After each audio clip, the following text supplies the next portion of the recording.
There's no actual skill called business. It's too generic of a thing. It's like a skill called relating, like relating to humans. That's not a skill. It's too broad. So a lot of what goes on in business schools, and there's some very intelligent stuff taught in business schools. I don't mean to distract from them completely, but some of the stuff that's taught in business school is essentially just anecdotes. They call it case studies, but it's just anecdotes. And they're trying to help you pattern match by throwing lots of data points at you. But the reality is you'll never understand them fully until you're actually in that position yourself. Even then, you will find that basic concepts from game theory and psychology and ethics and mathematics and computers and logic will serve you much, much better. So I would focus on the foundations. I would focus with a science bent. I would develop a love for reading, including by reading so-called junk food that you're not supposed to read. You don't have to read the classics. That is the foundation for your self-education. What did you mean when you said that doing is faster than watching?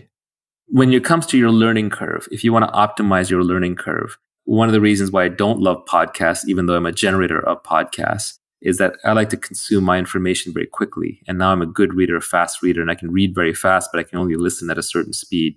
I know people listen to 2x, 3x, but everyone sounds like a chipmunk. And it's hard to go back. It's hard to highlight. It's hard to pinpoint snippets and save them in your notebook and so on.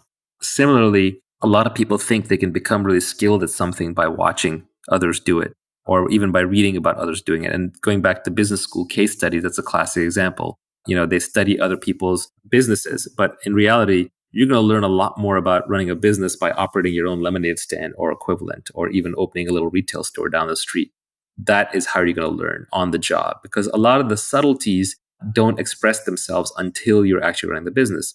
For example, everyone's now into mental models these days, right? You go to Farnham Street, you go to Poor Charlie's Almanac, and you can learn all the different mental models. But which ones matter more? Which ones do you apply more often? Which ones matter in which circumstances? That's actually the hard part. For example, my personal learning has been that the principal agent problem drives so much in this world. It's an incentives problem.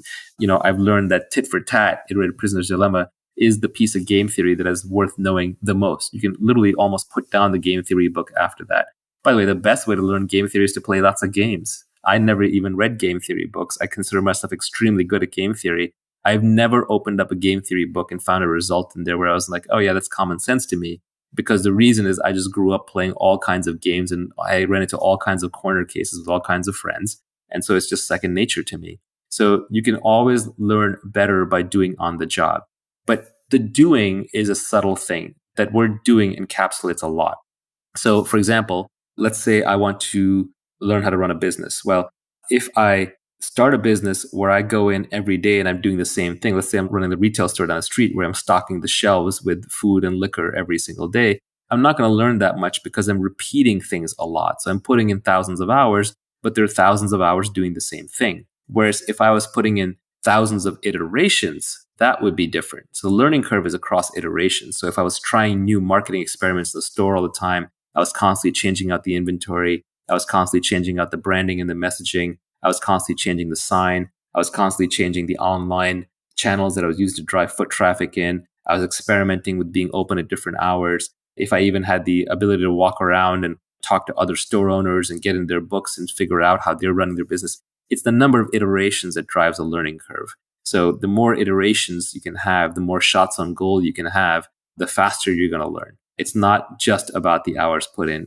It's actually a combination of the two. But I think just the way we're built and the way that the world presents itself, the world offers us very easily the opportunity to do the same thing over and over and over again. But really, we'd be better served if we went off and found ways to do new things from scratch.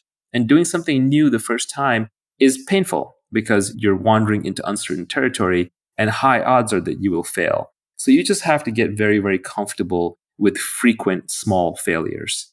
Nassim Taleb talks about this also. He made his fortune, his wealth, by being a trader who basically relied upon black swans. Nassim Taleb made money by essentially losing little bits of money every day. And then once in a blue moon, he would make a lot of money when the unthinkable happened for other people. Whereas most people want to make little bits of money every day.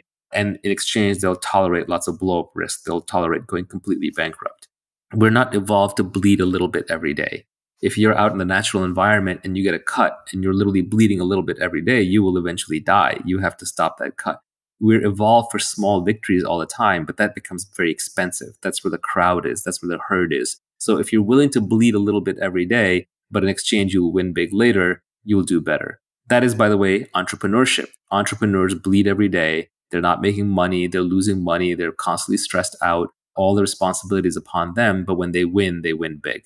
On average, they'll make more.